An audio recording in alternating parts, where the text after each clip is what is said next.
them back. Just keep petting her too. Okay, go. All right. Okay, so you see the numbers? Yeah, you're on. Okay. Hi guys, my name is Dana. I'm going to be your guide for today. With me we have Kai and Clary, who are going to be my lead dogs. And we're going to be doing a dog sled adventure today. So our trip is going to be going down to the beaver pond, which is about a 3-hour dog sled ride. Once we get to the beaver pond, we're going to stop for lunch. We're going to give the dogs a little bit to eat because they'll have worked for 3 hours, and then we're going to have a little rest for ourselves, and then we're going to head back. So it's going to be a 6-hour day with about an hour for lunch, give or take. Well, this trip is one of our longest loops, but it's also one of the easiest. So there's a lot of straight stretches. There's not a lot of big hills. Like I said, we're going to the beaver pond, and at the beaver pond, you're going to be wanting to get out and go exploring on the pond. However, we're going to ask you not to because the water is it's starting to thaw out. The ice is starting to thaw out, and we don't want you falling in because hypothermia is one of our biggest dangers in this trip. Because yeah, you're a good girl. Nope, Kai. Yeah, because you're going to be moving a lot while we dog sled, and we don't want you to get a chill because that could also benefit to hypothermia. If you should fall into the pond at lunch, don't worry. I have some limited layers in my bag along with an emergency blanket. So, yeah, good girl.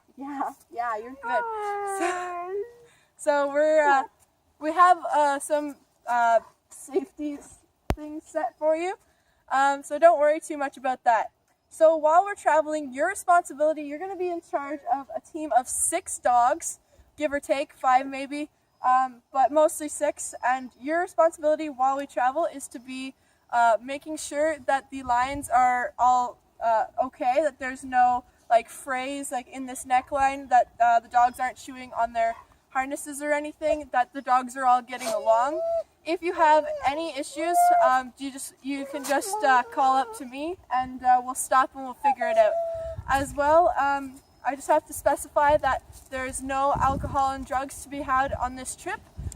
That's just because we need you to have a clear head while you're dog sledding, because you're taking care, or your responsibility is 6 living animals, and we don't want anything to happen to you or to them. So, also with that, what we expect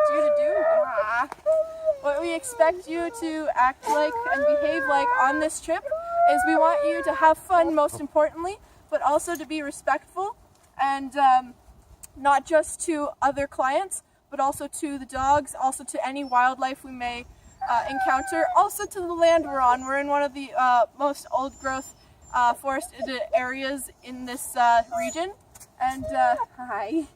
And we don't want you guys to not have it next time we're here. So that's just an important thing to take care of. And if you want to come check out my equipment, we're going to see if these guys are going to stay here, but we're going to check out the equipment. So come with me. I'll show you what we're looking for. So attached to the dogs, we've got a harness, a gang line. This is called a neck line. This is called a tail line. So what we're doing is we're making sure that there's no frays anywhere to be seen. As you can see, Kai and Clary both have very nice harnesses. They haven't been chewing on them.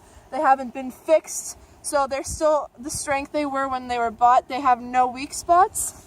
If you come back here, the tail lines, you can see with our dogs here that they have split the tail line in recent history, so we're going to have to repair that. It's okay for today because there's not too many sharp turns or anything. But back here you can see that some dog has been chewing on this gang line, so we're going to have to replace that. Again, it's fine for today. We're not going for a long time.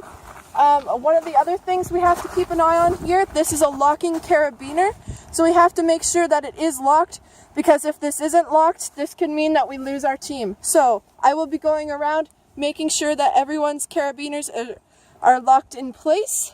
Back here is the sled. So we just want to make sure that everything is attached. You see the runners are attached here. that nothing is coming out. I've got my snow hook in the ground right now. That's just precaution in case the dogs did take off. This snow hook would prevent them from getting very far.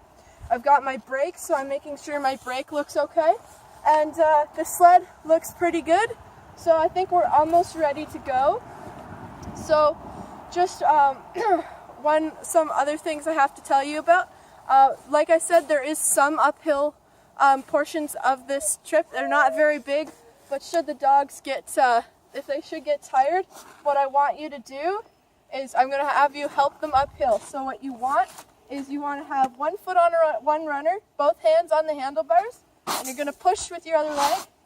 I would actually be pushing to make this go, but right now we're stopped. I don't want to make them more anxious than they already are.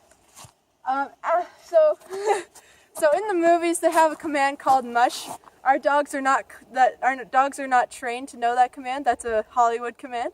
So we have the traditional commands for these dogs. So they know 4 commands. To go is hike, to stop is whoa, to go right is G, and to go left is ha. However, when you say whoa, you want to push on the brake as well and plant that snow hook as soon as possible because huskies aren't known to stop. So we're going to be careful with that, but they're pretty good with the other commands. If something should happen, say you go around a corner, a sharp turn, it's not common to encounter that, but in case you do, if your sled tips over on the side and you fall, I want you to hold on as tight as you can. So we're going to say that this fell like that. You're going to hold on as tight as you can. The added weight of like the more surface of the sled and you on the ground is going to slow these dogs down.